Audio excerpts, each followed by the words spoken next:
Hey everyone, Cary here with Cary Kolat, presented by Rudis. Hey, if you have questions, please leave them at the bottom of the video or tweet at me or tweet at Rudis, and they'll get the questions to me. This week I kind of had a question like how I lasted so long and how I wrestled so many years, right? Why I did it, and that can be a very deep or broad question, but for me it's not really. It's simple because it wasn't easy. Anything worth doing, and I know you've heard this, anything worth doing has some difficulty involved in it, which is why we do it, which is why you try to chase down a state championship or a national title, which is why you try to chase down a world championship or Olympic title. That's exactly the reason you do it. For some people, it may be easier than others. I always tell people, I get a lot of credit for all the things I did in my career, but I always tell people there was a lot of losses that came along the way. But I never stopped and never thought I wouldn't get the things that I wanted. And ultimately, in the very end, I didn't get the ultimate prize, which was a world or Olympic title. It just didn't work out for me. But during that period of my life, I thought, it was a hard pill to swallow. I look back now, and I gauge my career and I look at it and I say it was worth doing because it was difficult. And it's the same with training.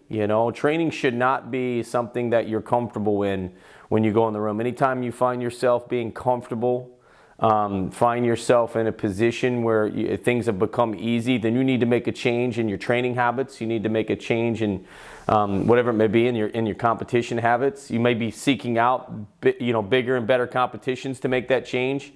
Being comfortable is the worst thing that can happen to you, because before you know it, things are going to creep up on you and somebody's going to get you.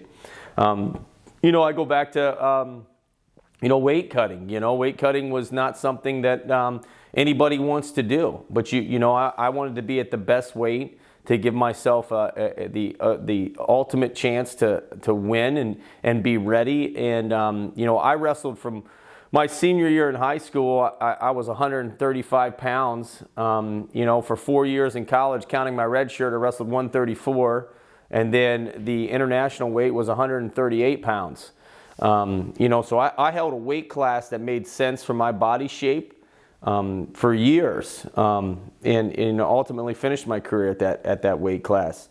But I tell people, if I was cutting weight, if I went in there to cut weight, and that's how I looked at it and approached it, mentally, I'd have never made it. What I did was, every time I went in, and I had a guy tell me this, years ago. He's like, Cary, if you approach it like you're cutting weight, it's not going to happen for you. What you need to do is say, I'm getting in shape. I'm running more than anybody else in my weight class. I'm stair-stepping to give myself quick feet more than anybody else in my weight class. I'm spinning on the bike more than anybody else in my weight class.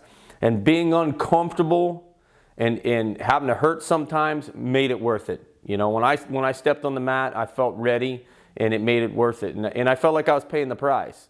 So, man, don't be comfortable. Don't let yourself get comfortable. If you're getting comfortable, change your habits, make a change, get a different partner, have a coach come in and push you, grind you a little bit sometimes, but don't get stagnant. Don't allow yourself to be, feel all good and easy inside, because in the end it's going to get you.